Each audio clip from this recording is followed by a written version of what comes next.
My name is Ariel Kyo, third year accountancy student from San Fernando, and nag-aral po ako ng high school sa Lupi High School.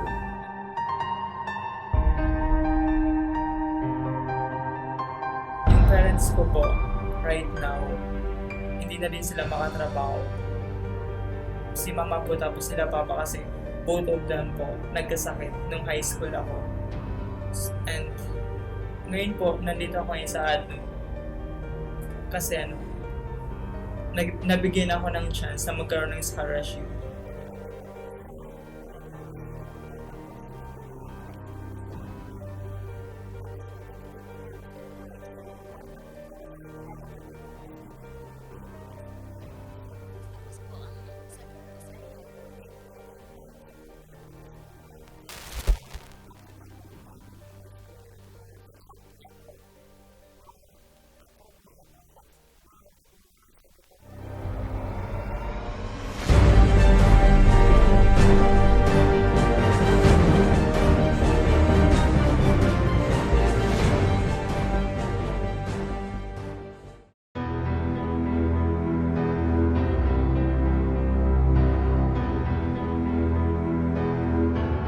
Nagpasama ako nun sa kaibigan ko. Tapos dapat dalawa kayong magtitake ng entrance exam dito sa school. Yung nagsalitatorian sa amin. Kaso wala na siya ng pera tapos wala na din akong budget. Kaya at that time, ako lang yung nakapag-take ng entrance exam. In terms of opportunity, mas binigyan ako ng Ateneo ng mas magandang opportunity in terms of scholarship. Mas pinili ko talaga yung Ateneo kasi alam ko parang mas matutulungan ako ng Ateneo.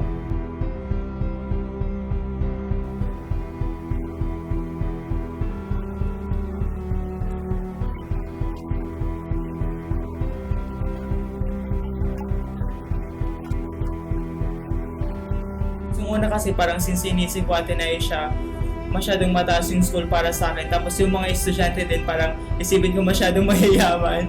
Tapos ang yayaman. Tapos yung inisip ko talaga is parang sa una parang i-judge nila ako, parang lalayo sila sa akin since hindi naman nila ako katulad. Pero nung pagpasa ko sa Ateneo, iba yung na-feel ko.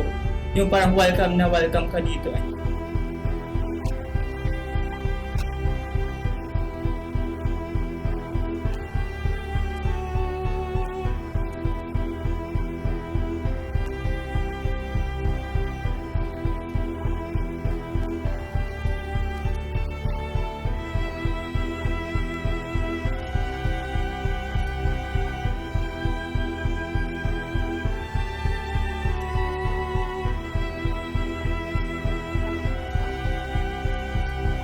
Masaya siya.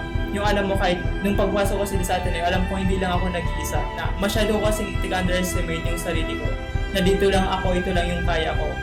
And nung pagpasok ko dito sa Ateneo, nagbago yun. Sa formation din, yung sa school, and yung sa mga programs na in-offer ng Ateneo, nagbago. Nagbago yung pagtingin ko sa sarili ko.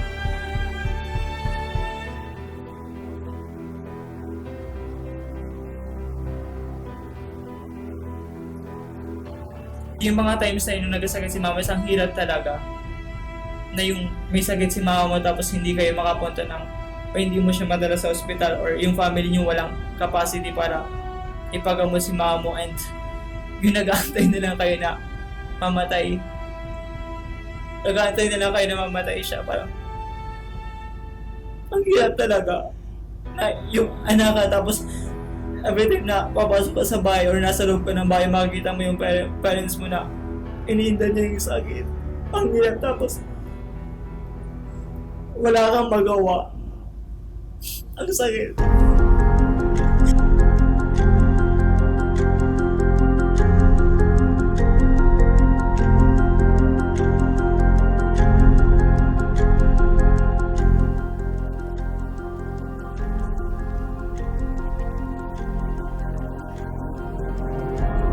Alam mo, pwede pa naman siyang gumaling pero hindi namin na-pa-hospital si mama.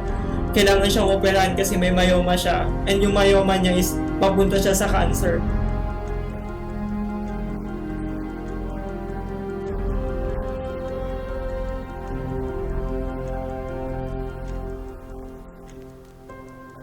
Tapos nagpapaalam na sa akin si mama nila parang ayusin ko daw yung pag-aaral ko.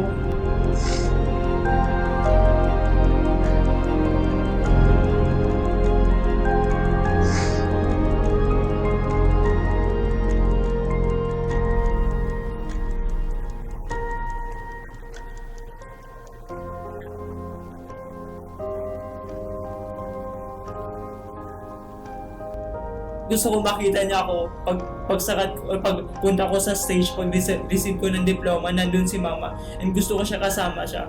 And kaya nag-pray ako nun kay God na wag niyo muna pong kunin ngayon si mama.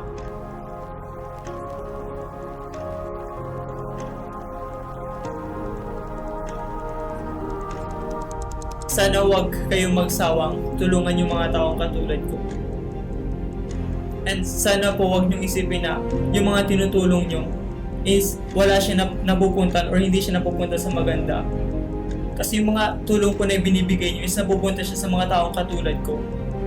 Sa mga taong nangangarap and sa mga taong nangangailangan at karapat-dapat. And yan sana po patuloy niyo pa rin kaming tulungan. Hindi kayo magsawa.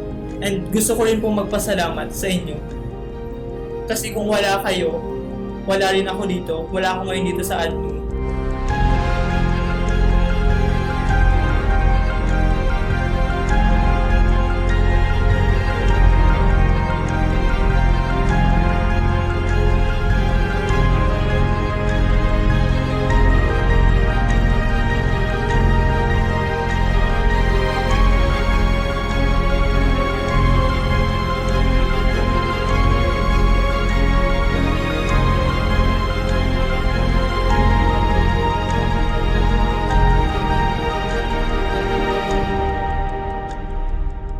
Nagpupursige talaga ako makatapos kasi gusto ko din makatulong.